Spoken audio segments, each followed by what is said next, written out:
दोस्तों कैसे हैं आप सभी। आशा करता हूँ बहुत ही अच्छे होंगे। इस वीडियो में हम अपने लेकर आए परीक्षा के लिए अति महत्वपूर्ण टॉप 30 क्वेश्चंस। ये ऐसे क्वेश्चन है सो 12 एग्जाम में पूछते हैं, तो किसी भी एग्जाम की तैयारी कर रहे हैं आप प्रैक्टिस के तौर पर भी इस वीडियो को देख सकते हैं। चलिए वीडियो की शुरुआत करते हैं, देखते हैं पहला क्वेश्चन क्या पूछा है आपसे। जो भी क्वेश्चन है इंपॉर्टेंट और सिलेक्टेड क्वेश्चन है। तो पहला क्वेश्चन जो पूछा है वह पूछा है भारतीय संविधान में संविधान संशोधन प्रक्रिया कहां से ली गई है। आपसे पूछा है कि भारतीय संविधान में संविधान संशोधन प्रक्रिया कहां से ली गई है। चलिए बताइए राइट आंसर क्या हो जाएगा। तो राइट आंसर जो हो जाएगा वो हो जाएगा ऑप्शन सी, दक्षिण अफ्रीका से लिया गया है। भारत की संशोधन प्रक्रिया लचीली कठोर दोनों है। अनुच्छेद 368 जो है यह संशोधन प्रक्रिया का उल्लेख करता है और यह जो है यह दक्षिण अफ्रीका से प्रेरित है। अब चलते हैं अगले प्रश्न की ओर, देखते हैं अगला प्रश्न क्या पूछा है आपसे। अगला प्रश्न पूछा है हड़प्पा सभ्यता में धान की खेती का परिणाम कहां से मिला। आपसे पूछा है कि हड़प्पा सभ्यता में धान की खेती का परिणाम कहां से मिला। चलिए बताइए राइट आंसर क्या हो जाएगा। तो राइट आंसर जो हो जाएगा वो हो जाएगा ऑप्शन बी, कालीबंगन से। ऑप्शन बी इस प्रश्न का राइट आंसर हो जाएगा। कालीबंगा जो है राजस्थान में स्थित है। यहां जले हुए धान के दाने मिले, यहां ही हल चलने के निशान भी प्रसिद्ध है। अब चलते हैं अगले प्रश्न की ओर, देखते हैं अगला प्रश्न क्या पूछा है आपसे। अगला प्रश्न पूछा है अंतरराष्ट्रीय सौर गठबंधन का मुख्यालय कहां है। आपसे पूछा है कि अंतरराष्ट्रीय सौर गठबंधन का मुख्यालय कहां है। चलिए बताइए राइट आंसर क्या हो जाएगा। राइट आंसर कमेंट बॉक्स में लिख दीजिए। तो राइट आंसर जो हो जाएगा वो हो जाएगा ऑप्शन डी, गुड़गांव में है। या 2015 पेरिस सम्मेलन भारत फ्रांस की पहल थी। 120 से अधिक देश इसके सदस्य हैं। इसका लक्ष्य है सौर ऊर्जा का अधिकतम उपयोग। अब चलते हैं अगले प्रश्न की ओर, देखते हैं अगला प्रश्न क्या पूछा है आपसे। अगला प्रश्न पूछा है राष्ट्रीय विज्ञान दिवस कब मनाया जाता है। आपसे पूछा है कि राष्ट्रीय विज्ञान दिवस कब मनाया जाता है। चलिए बताइए राइट आंसर क्या हो जाएगा। राइट आंसर हो जाएगा ऑप्शन बी, 28 फरवरी को राष्ट्रीय विज्ञान दिवस मनाते हैं। सीबी रमन द्वारा रमन प्रभाव की खोज के लिए 1930 में उन्हें नोबेल पुरस्कार मिला। हर साल 28 फरवरी को मनाया जाता है राष्ट्रीय विज्ञान दिवस। अब चलते हैं अगले प्रश्न की ओर, देखते हैं अगला प्रश्न क्या पूछा है आपसे। अगला प्रश्न पूछा है भारतीय राष्ट्रीय आंदोलन में काबुल पत्रिका किसने निकाली। बहुत ज्यादा इंपॉर्टेंट प्रश्न है आने वाले एग्जाम के लिए। भारतीय राष्ट्रीय आंदोलन में काबुल पत्रिका किसने निकाली। चलिए बताइए राइट आंसर क्या हो जाएगा। राइट आंसर कमेंट बॉक्स में लिख दीजिए। बताइए इसका राइट आंसर पता है आपको। तो राइट आंसर हो जाएगा ऑप्शन डी, महेंद्र प्रताप सिंह। इस प्रश्न का राइट आंसर हो जाएगा। काबुल में अस्थायी सरकार बनाई 1915 में। राष्ट्रपति बने महेंद्र प्रताप और प्रधानमंत्री बने मौलाना बरकतुल्लाह। भारत की आजादी के लिए विदेश से प्रयास रहा। अब चलते हैं अगले प्रश्न की ओर, देखते हैं अगला प्रश्न क्या पूछा है आपसे। अगला प्रश्न पूछा है विश्व का सबसे बड़ा जीवित पक्षी कौन सा है। आपसे पूछा है कि विश्व का सबसे बड़ा जीवित पक्षी कौन सा है। चलिए बताइए राइट आंसर क्या हो जाएगा। राइट आंसर हो जाएगा ऑप्शन है शुतुरमुर्ग। शुतुरमुर्ग जो है विश्व का सबसे बड़ा जीवित पक्षी है। यह अफ्रीका में पाया जाता है। या उड़ नहीं सकता लेकिन तेज दौड़ सकता है, लगभग 70 किलोमीटर प्रति घंटा। अब चलते हैं अगले प्रश्न की ओर, देखते हैं अगला प्रश्न क्या पूछा है आपसे। अगला प्रश्न जो पूछा है वह पूछा है वेतन आयोग की सिफारिशें किसके लिए होती है। आपसे पूछा है कि वेतन आयोग की सिफारिशें किसके लिए होती है। बताइए राइट आंसर क्या हो जाएगा। राइट आंसर कमेंट बॉक्स में लिख दीजिए। तो राइट आंसर जो हो जाएगा वो हो जाएगा ऑप्शन बी, सरकारी कर्मचारियों के लिए। पहला वेतन आयोग जो हुआ था गठन हुआ था 1946 में। सातवां वेतन आयोग जो लगा था 2016 में लागू। सरकारी कर्मचारियों के वेतन और भत्ते तय करता है या। अब चलते हैं अगले प्रश्न की ओर, देखते हैं अगला प्रश्न क्या पूछा है आपसे। अगला प्रश्न जो पूछा है वह पूछा है किस गवर्नर जनरल को लॉर्ड क्लाइव ऑफ इंडिया कहा जाता है। आपसे पूछा है कि किस गवर्नर जनरल को लॉर्ड क्लाइव ऑफ इंडिया कहा जाता है। चलिए बताइए राइट आंसर क्या हो जाएगा। राइट आंसर हो जाएगा वो हो जाएगा ऑप्शन बी, लॉर्ड वेलेस्ली को। ऑप्शन बी इस प्रश्न का राइट आंसर हो जाएगा। या जो 1798 से 1805 तक या गवर्नर जनरल रहा। सहायक संधि प्रणाली शुरू की। भारतीय उपमहाद्वीप में ब्रिटिश सत्ता का विस्तार हुआ इसके समय में। अब चलते हैं अगले प्रश्न की ओर, देखते हैं अगला प्रश्न क्या पूछा है आपसे। अगला प्रश्न जो पूछा है वह पूछा एशियाई विकास बैंक, एशियन डेवलपमेंट बैंक का मुख्यालय कहाँ है, ये आपसे पूछा है। चलिए बताइए राइट आंसर क्या हो जाएगा। तो राइट आंसर जो हो जाएगा वो हो जाएगा ऑप्शन सी, मनीला फिलीपींस में एशियाई विकास बैंक यानी कि एडीबी का मुख्यालय। इसकी स्थापना कब हुई थी। तो इसकी स्थापना जो हुई थी वह 1966 में हुई थी। 1966 में एशियाई विकास बैंक की स्थापना हुई थी। भारत भी इसका सदस्य है। एशियाई देशों के विकास हेतु आर्थिक सहायता प्रदान करता है। अब चलते हैं अगले प्रश्न की ओर, देखते हैं अगला प्रश्न क्या पूछा है आपसे। अगला प्रश्न पूछा है राष्ट्रीय जल नीति पहली बार कब बनी। आपसे पूछा है कि राष्ट्रीय जल नीति जो है पहली बार कब बनी। चलिए बताइए राइट आंसर क्या हो जाएगा। राइट आंसर हो जाएगा ऑप्शन है 1987 में। उद्देश्य था जल संसाधनों का कुशल उपयोग। बाद में 1992, 2002, 2012 में संशोधन हुआ। पानी के संरक्षण पर इस पर जोर दिया जाता है। अब चलते हैं अगले प्रश्न की ओर, देखते हैं अगला प्रश्न क्या पूछा है आपसे। अगला प्रश्न पूछा है गौतम बुद्ध का जन्म कहाँ हुआ था। आपसे पूछा है कि गौतम बुद्ध का जन्म कहाँ हुआ था। चलिए बताइए राइट आंसर क्या हो जाएगा। राइट आंसर कमेंट बॉक्स में लिख दीजिए। राइट आंसर हो जाएगा ऑप्शन बी लुम्बिनी में। गौतम बुद्ध का जो जन्म हुआ था वह लुम्बिनी नेपाल में हुआ था। इनका जन्म जो हुआ था 563 ईसा पूर्व में हुआ था। जन्म स्थान जो अब है वह नेपाल में है। प्रथम उपदेश इन्होंने जो दिया था वह सारनाथ वाराणसी के पास जो है वहां दिया था।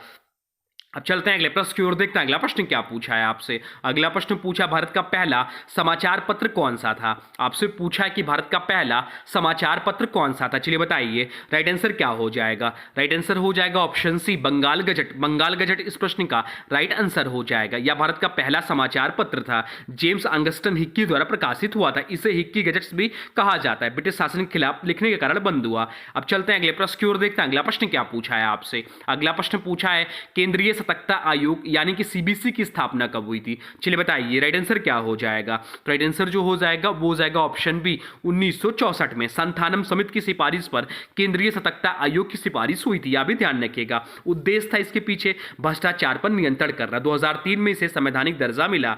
अब चलते हैं अगले प्रश्न की ओर, देखते हैं अगला प्रश्न क्या पूछा है आपसे। अगला प्रश्न पूछा है किस भारतीय वैज्ञानिक को मिसाइल मैन ऑफ इंडिया कहा जाता है। आपसे पूछा है कि किस भारतीय वैज्ञानिक को मिसाइल मैन ऑफ इंडिया कहा जाता है। चलिए बताइए राइट आंसर क्या हो जाएगा। राइट आंसर हो जाएगा option B doctor APJ Abdul Kalam. Doctor APJ Abdul Kalam इस प्रश्न का राइट आंसर हो जाएगा।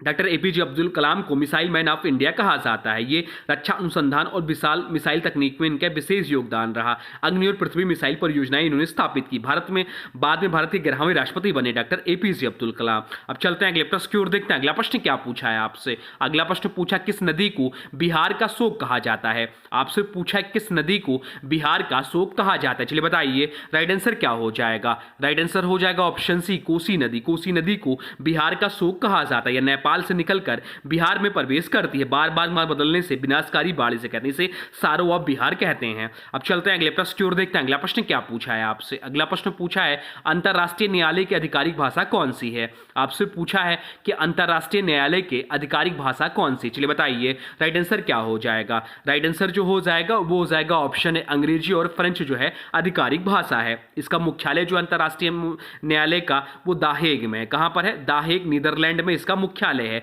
संयुक्त राष्ट्र का प्रमुख न्यायिक अंग है। या निर्णय इन दोनों भाषाओं में जारी होता है।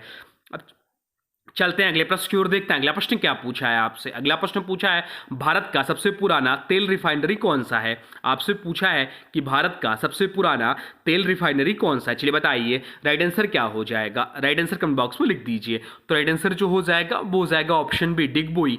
डिगबोई इस प्रश्न का राइट आंसर हो जाएगा जो कि असम में है या 1901 में चालू हुआ। एशिया का पहला तेल रिफाइनरी है या इसे ऑयल सिटी कहा जाता है। अब चलते हैं अगले प्रश्न की ओर, देखते हैं अगला प्रश्न क्या पूछा है आपसे। अगला प्रश्न जो पूछा है वह पूछा है सौरमंडल का सबसे बड़ा ग्रह कौन सा है। आपसे पूछा है कि सौरमंडल का सबसे बड़ा ग्रह कौन सा। चलिए बताइए राइट आंसर क्या हो जाएगा। राइट आंसर हो जाएगा ऑप्शन सी बृहस्पति ग्रह जो है या सौरमंडल का सबसे बड़ा ग्रह है। इसका व्यास जो है लगभग 1,42,984 किलोमीटर या है। इसमें 92 उपग्रह हैं। सबसे बड़ा उपग्रह जो इसका वह गैनीमेड है। अब चलते हैं अगले प्रश्न की ओर, देखते हैं अगला प्रश्न क्या पूछा है आपसे। अगला प्रश्न जो पूछा है वह पूछा है भारत का पहला औद्योगिक नगर कौन सा था। आपसे पूछा है कि भारत का पहला औद्योगिक नगर कौन सा था। चलिए बताइए राइट आंसर क्या हो जाएगा। राइट आंसर हो जाएगा ऑप्शन जमशेदपुर इस प्रश्न का राइट आंसर हो जाएगा। Tata iron and steel company के द्वारा स्थापित हुआ था 1907 में। टाटा समूह द्वारा स्थापित। इसे स्टील सिटी ऑफ इंडिया कहा जाता है। अब चलते हैं अगले प्रश्न की ओर, देखते हैं अगला प्रश्न क्या पूछा है आपसे। अगला प्रश्न पूछा है महाजनपद की संख्या कितनी थी। आपसे पूछा है कि महाजनपद की संख्या कितनी थी। चलिए बताइए राइट आंसर क्या हो जाएगा। राइट आंसर हो जाएगा ऑप्शन सी 16। 16 इस प्रश्न का राइट आंसर हो जाएगा। 6वीं शताब्दी ईसा पूर्व में महाजनपदों का उत्थान हुआ। मगध, अवंती, कौशल, वत्स यहाँ के प्रमुख जनपद रहे। बौद्ध और जैन ग्रंथों में इसका उल्लेख मिलता है। अब चलते हैं अगले प्रश्न की ओर, देखते हैं अगला प्रश्न क्या पूछा है आपसे। अगला प्रश्न पूछा है अफ्रीका की सबसे ऊंची चोटी कौन सी है। आपसे पूछा है कि अफ्रीका की सबसे ऊंची चोटी कौन सी, चलिए बताइए राइट आंसर क्या हो जाएगा। राइट आंसर हो जाएगा option B, Mount Kilimanjaro Africa की सबसे ऊंची चोटी है। इसकी ऊंचाई जो है वह ऊंचाई इसकी जो है 5,895 मीटर है। 5,895 मीटर इसकी ऊंचाई है, तंजानिया में स्थित है। अब चलते हैं अगले प्रश्न की ओर, देखते हैं अगला प्रश्न क्या पूछा है आपसे। अगला प्रश्न जो पूछा है वह पूछा है अंतर्राष्ट्रीय न्यायालय का मुख्यालय कहाँ है। आपसे पूछा है कि अंतर्राष्ट्रीय न्यायालय का मुख्यालय कहाँ है, चलिए बताइए राइट आंसर क्या हो जाएगा। राइट आंसर हो जाएगा ऑप्शन सी, द हेग में है। 1945 में इसकी स्थापना हुई थी। संयुक्त राष्ट्र का प्रमुख न्यायिक अंग है। या न्यायाधीशों की संख्या जो है होती है वह 15 होती है। उनके न्यायाधीशों का जो कार्यकाल होता है वह 9 वर्षों का होता है। अब चलते हैं अगले प्रश्न की ओर, देखते हैं अगला प्रश्न क्या पूछा है आपसे। अगला प्रश्न पूछा है अशोक स्तंभ को राष्ट्रीय प्रतीक कब अपनाया गया। आपसे पूछा कि अशोक स्तंभ को राष्ट्रीय प्रतीक कब अपनाया गया, चलिए बताइए राइट आंसर क्या हो जाएगा। राइट आंसर हो जाएगा ऑप्शन बी, 1950 में 26 जनवरी 1950 को अपनाया। सारनाथ का सिंह स्तंभ या नीचे सत्यमेव जयते अंकित है। अब चलते हैं अगले प्रश्न की ओर, देखते हैं अगला प्रश्न क्या पूछा है आपसे। अगला प्रश्न पूछा है हृदय की धड़कन नियंत्रित कौन करता है। आपसे पूछा है कि हृदय की धड़कन नियंत्रित कौन करता है, चलिए बताइए राइट आंसर क्या हो जाएगा। राइट आंसर हो जाएगा ऑप्शन बी, पेसमेकर कोशिकाएं। पेसमेकर कोशिकाएं जो है हृदय की धड़कन नियंत्रित करने की या इकाई है। इसे न्यूट्रल पेसमेकर कहते हैं। विद्युत आवेग उत्पन्न करता है, इससे हृदय नियमित रूप से धड़कता है। अब चलते हैं अगले प्रश्न की ओर, देखते हैं अगला प्रश्न क्या पूछा है आपसे। अगला प्रश्न पूछा भारत का सबसे बड़ा राष्ट्रीय उद्यान कौन सा है। आपसे पूछा कि भारत का सबसे बड़ा राष्ट्रीय उद्यान कौन सा है। तो भारत का सबसे बड़ा राष्ट्रीय उद्यान जो है हेमिस राष्ट्रीय उद्यान है, जो कि लद्दाख में है। या भारत का सबसे बड़ा राष्ट्रीय उद्यान है। यहाँ पर दुर्लभ हिम तेंदुआ यहाँ पाया जाता है या उच्च हिमालय में स्थित है।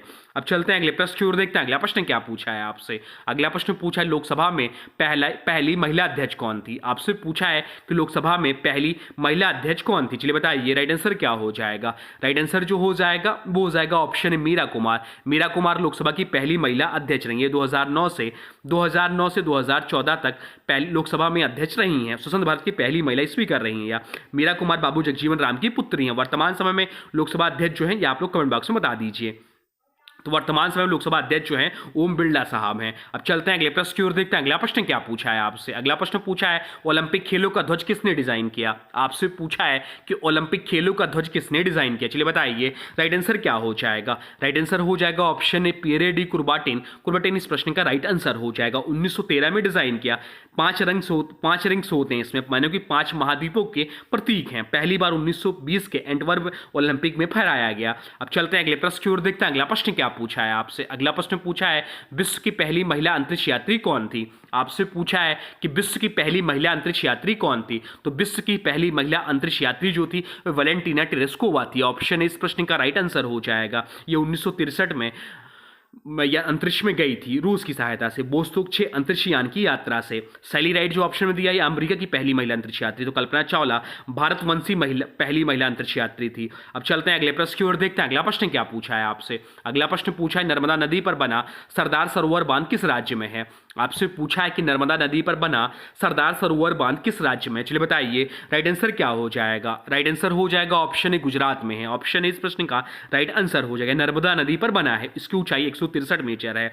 अब चलते हैं अगले प्रश्न की ओर, देखते हैं अगला प्रश्न क्या पूछा है आपसे। अगला प्रश्न पूछा प्रधानमंत्री जनधन योजना कब शुरू हुई। आपसे पूछा है कि प्रधानमंत्री जनधन योजना कब शुरू हुई, चलिए बताइए राइट आंसर क्या हो जाएगा। राइट आंसर हो जाएगा ऑप्शन बी, 2014 में। 2014 में प्रधानमंत्री जनधन योजना की शुरुआत हुई। 28 अगस्त 2014 को उद्देश्य था वित्तीय समावेशन के लिए। इसमें शून्य बैलेंस खाते, बीमा और रुपे कार्ड सुविधा उपलब्ध कराई गई। तो ये रहा आपके टॉप 30 अति महत्वपूर्ण प्रश्न जो आपके एग्जाम में बार बार पूछते हैं। इन सभी प्रश्नों का उत्तर आप लोग को आना चाहिए अगर आप किसी भी एग्जाम की तैयारी कर रहे हैं। अब आज के वीडियो से प्रश्न है, इसका राइट आंसर आप लोग को कमेंट बॉक्स में बताना है। आज के वीडियो से प्रश्न है भारतीय संविधान में संविधान संशोधन प्रक्रिया कहां से ली गई है। आपसे पूछा है कि भारतीय संविधान में संविधान संशोधन प्रक्रिया कहां से ली गई है। इसका जो भी राइट आंसर होगा कमेंट बॉक्स में जरूर बताइए। और हाँ देखिए, अभी तक आपने वीडियो को लाइक नहीं किया है तो प्लीज वीडियो को लाइक कर दीजिए और चैनल पर नए चैनल को सब्सक्राइब भी कर लीजिए। तो चलिए मिलते हैं नए वीडियो में, तब तक के लिए thanks for watching railway exam target channel को।